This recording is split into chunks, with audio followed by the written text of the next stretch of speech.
Peggy 7.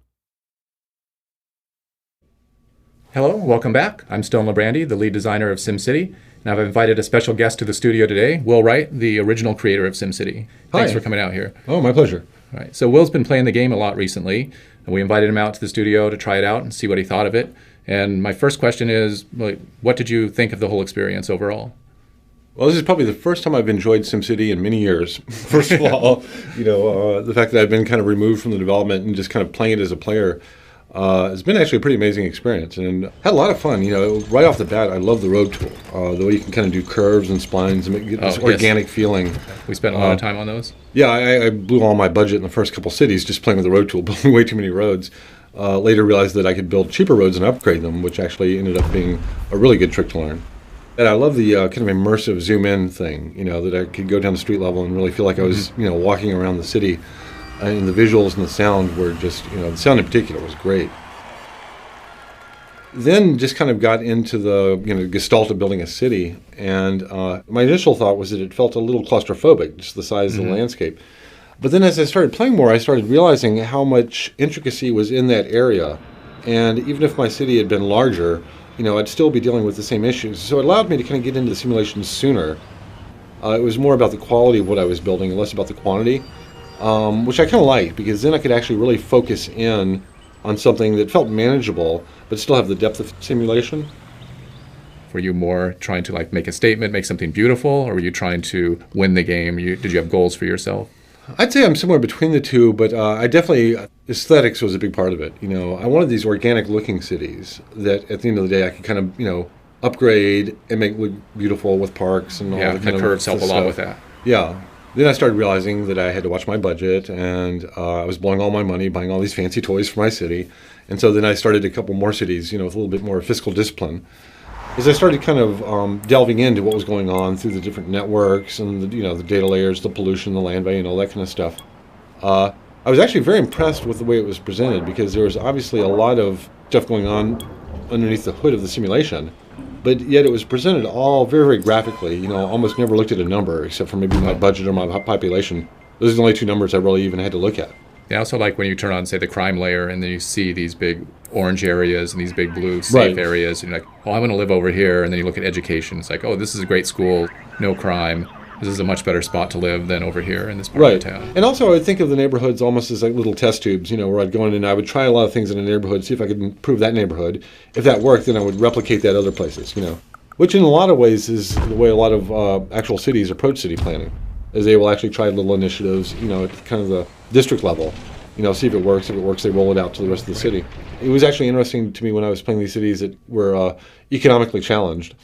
And, I was having to cut back on city services. And, it was really kind of an interesting decision from the player's point of view in terms of, again, do I cut back, police or fire services? And I really need to get the city producing money. And so kind of being in these kind of behind the curve situations where I'm now looking at the residents and wondering, okay, how is this going to impact their lives, Speaking of that, I'm wondering, did you feel that you got an emotional attachment to the Sims themselves in the game? Did you actually feel that the people were the heart of the game, or were you more focused on the buildings? I actually had more of an emotional attachment to the neighborhoods.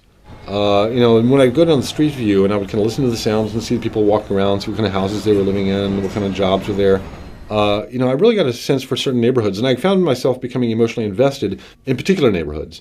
Like, oh, this one's so, close, and it's such a great location, and just a little bit more of this, that, and the other. And I would go in and I would kind of overspend on parks and things in that area, maybe at the expense of some other neighborhood that I didn't really care about. But in my mind, I was almost kind of like, that's where I lived. This is my neighborhood. I almost had this fiction that I was a sim in the city, and these were the neighborhoods that were not my neighborhoods. And I thought that the street level view did a kind of excellent job of giving you that kind of sense of of being there. Did you try new ideas and new types of experiments, new types of cities? Well, I would kind of approach, I think, every city I made in a slightly different way, kind of as a meta strategy. What if I try to do something where the transportation is my highest priority?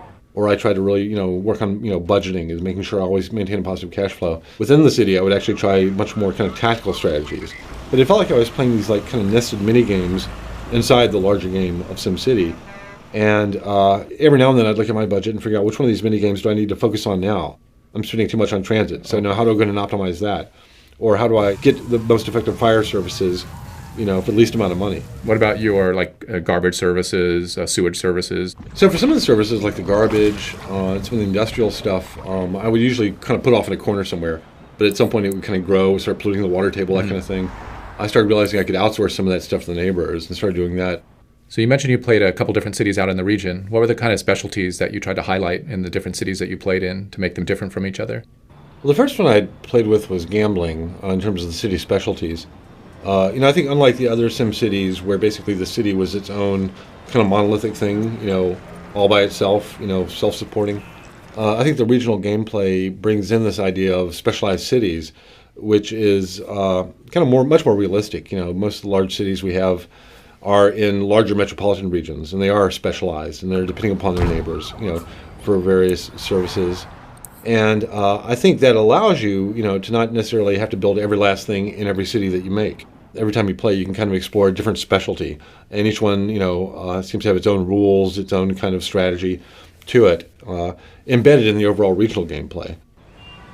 I really got the sense that if I were to look at 100 cities that players had made, they would all seem very different. I would see totally different feeling cities depending on kind of which part of the specialization path you took. So I think that's a pretty significant difference from all the previous versions of SimCity. All right, that was great. Well, thanks for taking the time to be out here today. Had a great time chatting with you, and come by the studio anytime. So we're talking with Will Wright today about his experiences playing SimCity, and it'll be out on the market on March 5th. So we hope you get a chance to play it when it comes out.